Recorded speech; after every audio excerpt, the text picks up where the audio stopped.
अपने YouTube channel में मैं प्रज्ञा गुप्ता आप सभी का स्वागत करती हूँ। नमस्कार, जोहार। आज मैं आप सभी को छायावाद के प्रसिद्ध कवि जयशंकर प्रसाद जी द्वारा रचित कविता भारत महिमा का सरल अर्थ समझाऊंगी। जैसा कि आप सब जानते हैं, भारत महिमा कविता छायावाद के प्रसिद्ध कवि जयशंकर प्रसाद द्वारा रचित है और यह कविता स्कंदगुप्त नाटक से लिया गया है। स्कंदगुप्त नाटक में एक पात्र है मातृगुप्त, उसी के द्वारा गीत के रूप में इस कविता का गान किया गया है।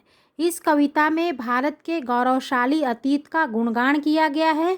नाटक में इस कविता का उद्देश्य सैनिकों में अपने देश के प्रति गौरव का भाव भरना है। जिस समय इस कविता की रचना की गई उस समय हमारा देश भारत परतंत्र था और छायावाद के प्रमुख स्तंभ जयशंकर प्रसाद का जन्म 1889 ईस्वी में हुआ था और 1937 ईस्वी में उनका देहावसान हो गया। जाहिर सी बात है, तब भारत अंग्रेजों के अधीन था। उस समय भारत महिमा कविता ने भारतीयों के मन में गौरव का भाव भरा एवं अपने गौरवशाली अतीत को भारतीयों ने इस कविता के माध्यम से याद किया। इस कविता के माध्यम से भारतीयों में स्वतंत्रता की चेतना जागी। आइए कविता की पंक्तियाँ देखते हैं। हिमालय के आंगन में उसे प्रथम किरणों का दे उपहार, उषा ने हंस अभिनंदन किया और पहनाया हीरक हार। यहाँ पर उपहार से तात्पर्य हो गया भेंट, हीरक हार यानी हीरों का हार। इसका हम सरल अर्थ देख लें। हमारा जो यह भारत देश है वह हिमालय के आंगन में है और प्रतिदिन उषा हमारे देश को सूर्य की किरणों का उपहार देती है और तब ऐसा लगता है मानो हंसकर वह भारत भूमि का अभिनंदन कर रही हो। ऐसा लगता है मानो उषा ने भारत भूमि को हीरों का हार पहना दिया हो।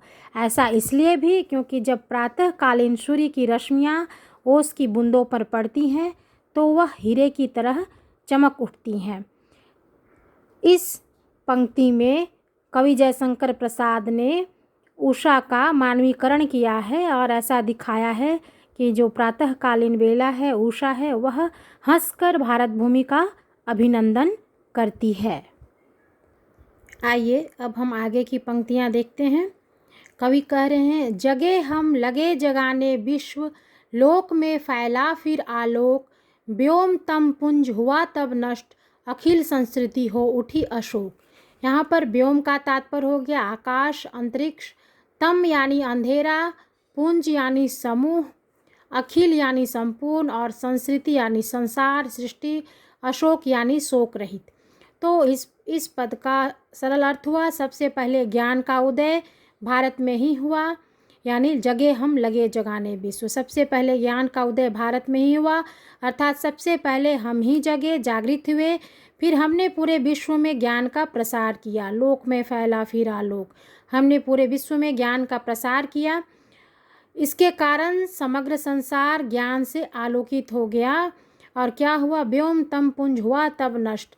जो अज्ञान रूपी अंधकार का समूह था, तम पुंज यानी जो अंधकार का समूह था, जो अंतरिक्ष तक व्याप्त था अंधकार का समूह, वह नष्ट हो गया। संपूर्ण सृष्टि शोक रहित हो गई, अखिल संस्कृति हो उठी अशोक। अखिल यानी संपूर्ण, संस्कृति यानी सृष्टि शोक रहित हो गई। किससे शोक रहित हो गई? ज्ञान के आलोक से वो प्रकाशित हुई और शोक रहित हो गई। हम ही ने पूरे विश्व में ज्ञान का आलोक फैलाया। आगे देखते हैं। विमल वाणी ने वीणा ली, कमल कोमल कर में सब प्रीत, सप्त स्वर सब सिंधु में उठे, छिड़ा तब मधुर साम संगीत। यहाँ पर विमल यानी पवित्र, वाणी यानी सरस्वती कह रहे हैं, वाणी से तात्पर्य सरस्वती है। कर यानी हाथ, सप्रीत यानी प्रेम के साथ, और सामवेद का तात्पर्य यहाँ पर, साम का तात्पर्य सामवेद है।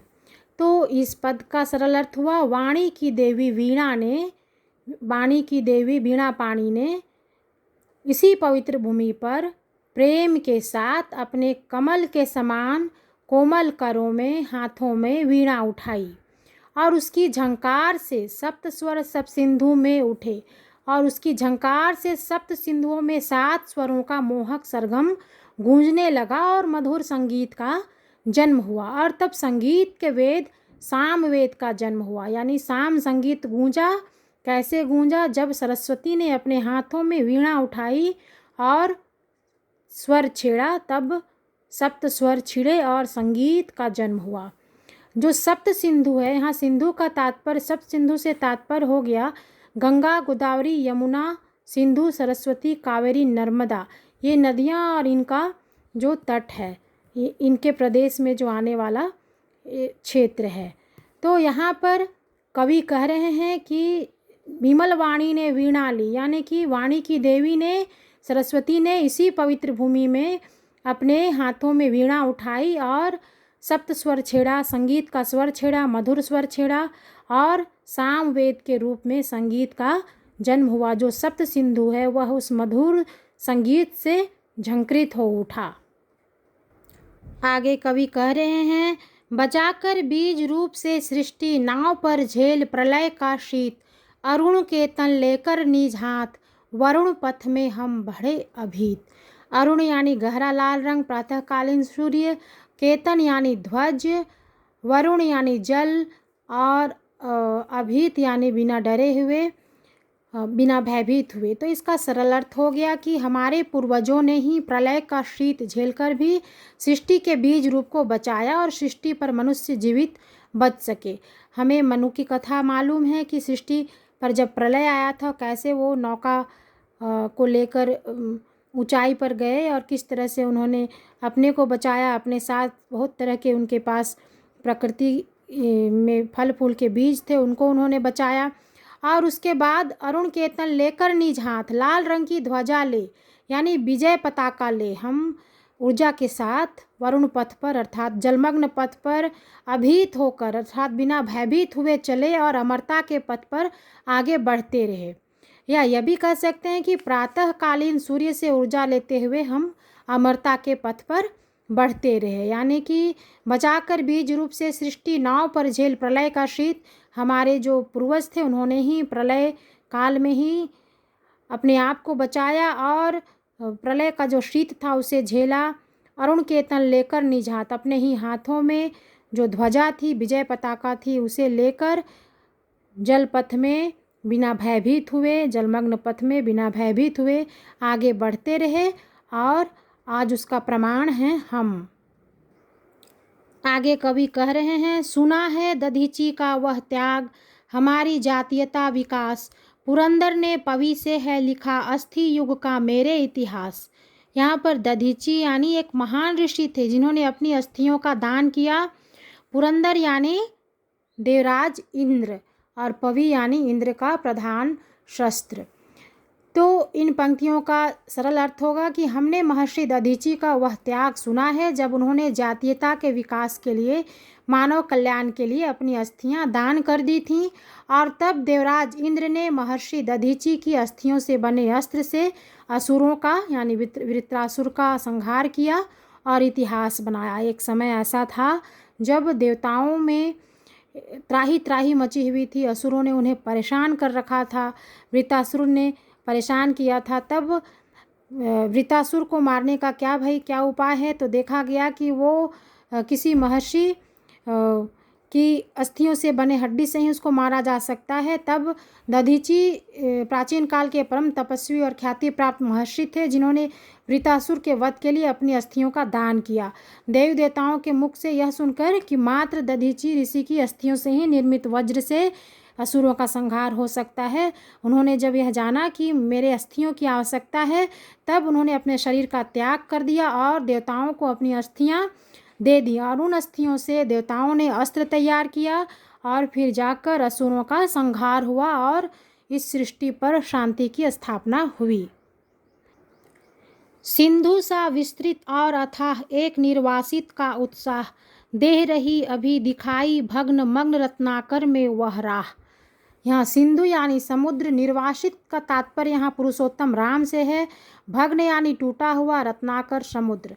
सरल अर्थ हुआ इस पद का, समुद्र सा विस्तृत अर्थात विशाल और अथाह पुरुषोत्तम राम का उत्साह याद किया जाना चाहिए, जिन्होंने सीता को वापस लाने के लिए समुद्र में यानी रत्नाकर में सेतु बनाया, जो कि अभी भी भग्नावस्था में जलमग्न देखी जा सकती है। यह मात्र काल्पनिक नहीं है, यह तथ्य की बात है कि हम राम सेतु को देख सकते हैं। अभी भी राम स्वयं निर्वासित थे, फिर भी उन्होंने सेतु बनाया समुद्र में, यानी कि हताशा के मध्य उत्साहपूर्ण राह बनाना हमें राम से सीखना चाहिए। यहाँ पर अतीत को याद करते हुए जयशंकर प्रसाद हमें अपना जो इतिहास है उसके बारे में जानकारी दे रहे हैं और मन में उत्साह का भाव भरने के लिए कह रहे हैं। धर्म का ले लेकर जो नाम हुआ करती बलि कर दी बंद, हम ही ने दिया शांति संदेश, सुखी होते देकर आनंद। धर्म के नाम पर जो बलि प्रथा थी, ये सच है कि कर्मकांड के नाम पर बहुत सारी प्रथाएं थी, लेकिन हमारे देश में कुछ हुए, सम्राट अशोक ने बंद करवाया बलि प्रथा को और बौद्ध धर्म के माध्यम से शांति संदेश पूरे विश्व में प्रेषित किया। और हमारे यहाँ प्रथा रही है कि हम मानसिक सुख पाकर ही आनंद महसूस करते हैं और दूसरे को भी मानसिक सुख देने के लिए यत्न करते रहते हैं। और हमारे यहाँ की प्रथा है कि हम शांति संदेश अपना कुछ त्याग करके भी शांति का संदेश बांटते हैं। विजय केवल लोहे की नहीं, धर्म की रही धरा पर धूम, भिक्षु होकर रहते सम्राट, दया दिखलाते घर घर घूम। भारत के लोगों ने अस्त्र शस्त्रों के बल पर ही देशों को नहीं जीता है। यहाँ प्राचीन काल से ही लोगों के मन में धर्म की प्रखर भावना रही है और उन्होंने संसार में धर्म का प्रचार किया। हमारे यहाँ गौतम बुद्ध और वर्धमान महावीर जैसे धर्म पुरुष हुए, जिन्होंने विशाल साम्राज्य छोड़कर भिक्षु का स्वरूप धारण किया और घर घर घूमकर लोगों का कष्ट दूर करने का प्रयास किया, धर्म का प्रचार किया। यहाँ पर कवि बता रहे हैं कि सिर्फ शस्त्र के बल पर हमने किसी को नहीं जीता, बल्कि अपनी भावना से, अपनी शांति की भावना से हमने पूरे विश्व को जीतने की कोशिश की है।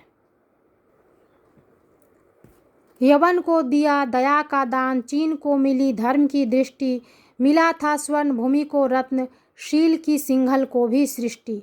यवन से तात्पर्य यहाँ पर मोहम्मद गोरी से है, सिंघल यानी श्रीलंका। हमने यवन को अर्थात मोहम्मद गोरी को पराजित करने के बाद भी दयापूर्वक क्षमा कर दिया।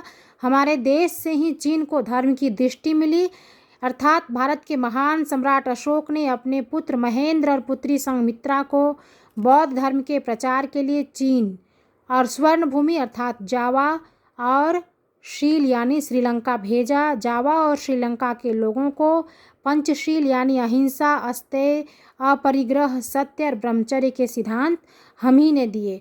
हमारे यहाँ से ही शांति का संदेश इन देशों में गया और हमने चीन को भी धर्म की दृष्टि दी और जावा और सिंघल यानी श्रीलंका को हमने पंचशील का यानी अहिंसा, अस्तेय, अपरिग्रह, सत्य और ब्रह्मचर्य का सिद्धांत हमने दिया। पंचशील का सिद्धांत इन देशों में हमारे यहाँ से ही गया। किसी का हमने छीना नहीं, प्रकृति का रहा पालना यहीं, हमारी जन्मभूमि थी यहीं, कहीं से हम आए थे नहीं। यानी हम भारतवासी कभी किसी की संपत्ति या किसी का राज छीनने की हमने कोशिश नहीं की। हम भारतवासियों ने कभी किसी की संपत्ति या किसी का राज्य छीनने की कोशिश नहीं की। हम प्रकृति की गोद में पले बढ़े और प्रकृति ने हमें संपन्न बनाए रखा। यहाँ की शस्य श्यामला धरती ने हमें फल फूल देकर हमारा पोषण किया। भारत हमारी जन्मभूमि है और हम कहीं से बाहर से नहीं आए थे, हम यहीं के हैं, हम यहीं के निवासी हैं। जातियों का उत्थान पतन, आंधियाँ झड़ी प्रचंड समीर, खड़े देखा झेला हंसते, प्रलय में पले हुए हम वीर। हमने विभिन्न जातियों का उत्थान पतन देखा, प्रचंड समीर अर्थात भयंकर तूफानों का सामना किया। हमने हंसते हंसते कठिनाइयों को झेलना सीखा। हम प्रलय में पले और वीरता के भाव को हमने आत्मसात किया। खड़े देखा झेला हंसते, प्रलय में हम हुए वीर, यानी वीरता के भाव को हमने आत्मसात किया। और कवि का कहना है कि भारतवासियों ने प्राकृतिक आपदाओं को अडिग होकर झेला और साहसी जीवन जीना सीखा। चरित के पूत, भुजा में शक्ति, नम्रता रही सदा संपन्न, हृदय के गौरव में था गर्व, किसी को देख न सके विपन्न। पूत यानी पवित्र, विपन्न यानी निर्धन।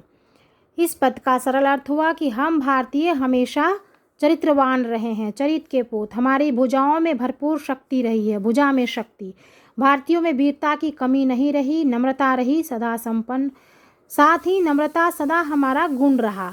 हमने कभी अपनी उपलब्धियों पर घमंड नहीं किया। हृदय के गौरव में था गर्व, किसी को देख न सके विपन्न। हमें अपनी सभ्यता और संस्कृति पर गर्व रहा है, लेकिन हम कभी किसी को दुखी नहीं देख सके।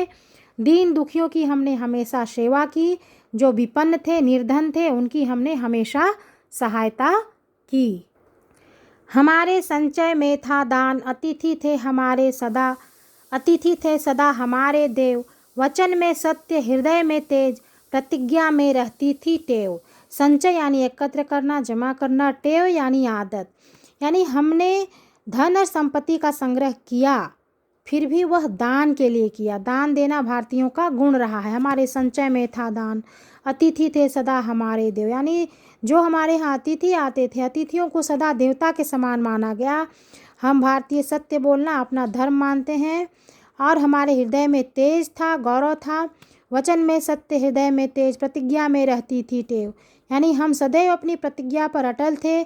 हमारे यहाँ परंपरा रही है, जान जाए पर वचन न जाए, और यह हमारा जीवन मूल्य है, हमारी परंपरा है। हमने इसका पालन हमेशा किया है। तो हमने कभी धन का संचय किया भी तो दूसरे को दान देने के लिए, और हम सत्यवादी रहे। हमारे हृदय में हमेशा तेज रहा। हमने प्रतिज्ञा कर रखी। प्रतिज्ञा करना हमारी आदत है, यानी कि जान जाए पर वचन न जाए, ये हमारा जीवन मूल्य है। वही है रक्त, वही है देश, वही साहस है वैसा ज्ञान, वही है शांति, वही है शक्ति, वही हम दिव्य आर्य संतान। यहाँ पर कवि कह रहे हैं कि आज भी हम भारतीयों की धमनियों में उन्हीं पूर्वजों का रक्त प्रवाहित हो रहा है। आज भी हमारा देश वैसा ही है। आज भी भारतीयों में वैसा ही साहस है। भारतीय आज भी ज्ञान के क्षेत्र में सबसे आगे हैं। आज भी हम पहले के सदृश शांति के पुजारी हैं। हमारे हृदय में वैसी ही शक्ति है। हम उन्हीं आर्यों की दिव्य संतानें हैं। यहाँ पर कवि हमारे चेतना को जागृत करना चाह रहे हैं, हम में आत्मबल भरना चाह रहे हैं, और कह रहे हैं कि हमारे पूर्वजों का रक्त ही हम में है, और यह वही देश है, वही साहस और वैसा ही ज्ञान हम में समाहित है। और जिस प्रकार के शांति के पुजारी हमारे पूर्वज रहे हैं, उसी प्रकार हम भी चाहते हैं शांति, और हम में भी वह शक्ति है जो हमारे पूर्वजों में थी। हम उन्हीं दिव्य आर्य की संतान हैं। हमें अपने आप को समझना चाहिए और अपनी दिव्यता का आभास हमें होना चाहिए, और परिस्थितियों से लड़ने की कोशिश करनी चाहिए। जो विपरीत परिस्थितियां हैं उन पर निश्चय ही हमारी विजय होगी। कवि कह रहे हैं कि आज भी हम भारतीयों की धमनियों में उन्हीं पूर्वजों का रक्त प्रवाहित हो रहा है, और हम उन्हीं आर्यों की दिव्य संतानें हैं। और ऐसा कहते हुए कवि आग्रह कर रहे हैं कि जिए तो सदा उसी के लिए, यही अभिमान रहे यह हर्ष, निछावर कर दें हम सर्वस्व हमारा प्यारा भारतवर्ष। यानी कि हम जिए तो हमेशा अपने देश के लिए, अपने देश के जीवन मूल्यों के लिए, और अपने देश के गौरव के प्रति हमारे मन में भी हर्ष का भाव रहे। यानी हमारे देश में जो अच्छाइयाँ हैं उनके लिए हमेशा हमारे मन में अभिमान का भाव रहना चाहिए और हर्ष का भाव रहना चाहिए। हमें अपने देश के लिए कुछ करने के लिए जागरूक रहना चाहिए। निछावर कर दें हम सर्वस्व, और हमारा यह प्यारा भारतवर्ष है, इस पर अपने जान भी निछावर करने के लिए हमें हमेशा तत्पर होना चाहिए। हम अपना सर्वस्व भी निछावर कर दें तो यह कम ही होगा, चूँकि हमारा प्यारा भारतवर्ष है और अपनी जन्मभूमि सबको प्यारी होती है। अपनी जन्मभूमि से हमें प्यार करना चाहिए, अपनी जन्मभूमि के हित के लिए हमेशा कार्य करते रहना चाहिए। धन्यवाद।